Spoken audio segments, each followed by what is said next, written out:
পূর্ব মেদিনীপুরের পর্যটন কেন্দ্র মন্দারমণির প্রায় ১৪০টি রিসর্ট ভেঙে ফেলার নির্দেশ দিয়েছে জেলা প্রশাসন। জাতীয় পরিবেশ আদালতের নির্দেশ মেনে আগামী ২০শে নভেম্বর এর মধ্যে নির্মাণ ভেঙে ফেলার নির্দেশ জারি হয়। এই ঘটনায় রাজ্যের মুখ্যমন্ত্রী রীতিমতো ক্ষুব্ধ। তিনি বলেন, কোনো বুলডোজার চলবে না। মুখ্য সচিব এই বিষয়ে হোটেল মালিকদের সঙ্গে দ্রুত বৈঠকে বসবেন বলে জানা গেছে। মুখ্যমন্ত্রী বলেন, বুলডোজার কোনো সমাধানের পথ নয়। কোনোরকম বুলডোজার চলবে না। হোটেলগুলির মধ্যে দাদুনপাত্রবারে ৫০টি হোটেল, শিলামপুরে ২৭টি, মন্দারমণিতে ৩০টি, সোনামী এলাকায় ৩৬টি হোটেল রয়েছে। উপকূল বিধি না মেনেই সিআরজেড এলাকার মধ্যে হোটেলগুলি গড়ে তোলা হয়েছিল বলে অভিযোগ।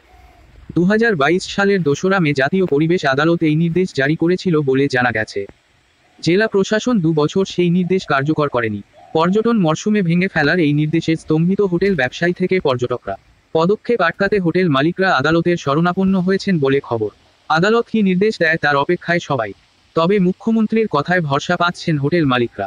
মুখ্যমন্ত্রী কিছু একটা ব্যবস্থা নেবেন আশায় আছেন তারা। ব্যাপারটাকে দেখুন, ওটা খুব দুর্ভাগ্যজনক ঘটনা। আমরা যেহেতু এই নোটিশটা আমরা পেয়েছি, আমরা প্রশাসনকে অনুরোধ করব যাতে মন্দারমণি একটা ট্যুরিজম একটা বড় জায়গা, এখানে বহু লোকের কর্মসংস্থানের ব্যাপার আছে।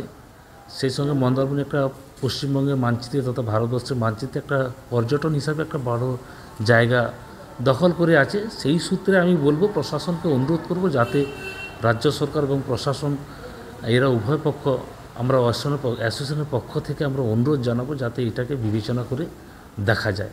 বলেছি যে সিআরজেটের যেটা ব্যাপারটা আছে সেটাকে আমরা বারবারই আবেদন করছি যে সিআরজেট কোথা থেকে সেটা যদি একটা রূপরেখা তৈরি করা দেওয়া যেত, তাহলে হয়তো আজকে আমাদের এই দিনটা দেখা যেত না। তো আমরা দীর্ঘদিন ধরে আমরা সব প্রশাসন এবং সব দপ্তরকে আমরা অনুরোধ করছি যাতে মন্দারমণি এত সুন্দর জায়গা, এই জায়গাটাকে, এই ট্যুরিজম ব্যবসাটাকে যাতে বাঁচিয়ে রাখা যায়, তার যদি আইনি কিছু সহায়তা করতে হয়, আমি রাজ্য সরকার তথা আমি যারা এই এনজিটিআর থেকে শুরু করে পরিবেশ দপ্তর থেকে শুরু করে যারা এর সঙ্গে যুক্ত আছেন আইনি প্রক্রিয়ায়, তাদের কাছে অনুরোধ করব যাতে আগামী দিনে মন্দারমণির ভবিষ্যৎকে চিন্তা করে ডিমার্কেশন কিংবা রাস্তাঘাট যেগুলো আছে সেগুলোর দিকে নজর দিলে, আর এটাকে পুনরায় আইনটাকে যাতে আমরা এই হোটেলগুলো ধ্বংসের দিকে না গিয়ে একে কীভাবে বাঁচানো যায় সেই অনুরোধটা প্রশাসনের কাছে রাখবে। নাম মুস্তাক আলী খান, আমি মন্দারমণি হোটেল এসেনের সেক্রেটারি। পদক্ষেপ নেওয়ার মধ্যে আমরা কোর্টে দ্বারস্থ হয়েছি। স্টের জন্য আমরা অলরেডি পেয়ার করেছি, তাতে আমাদের ২০ তারিখে আমাদের ডেট আছে। তো আমরা কোর্টের উপরেই আমরা যাচ্ছি, আমরা টোটালি লিগেলের উপরেই যাচ্ছি। আমি Mandarmani hotel association Dadanpatrabar secretary Ashok Alam.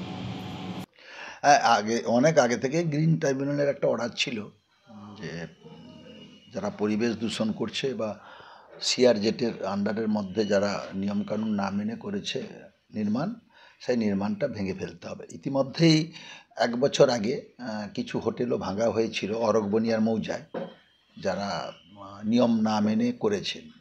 কেউ কেউ দোকানও করেছিল, কেউ কেউ নির্মাণও করেছিল, যেটা অনেক সময় রাজ্য সরকার জায়গার উপরেই ঘরে হোমস্টে, যারা পর্যটকরা হোমে থাকতে পারে তার জন্য অনুদানও দিয়েছিল, সেই ঘরগুলোও ভেঙে দেওয়া হয়েছে।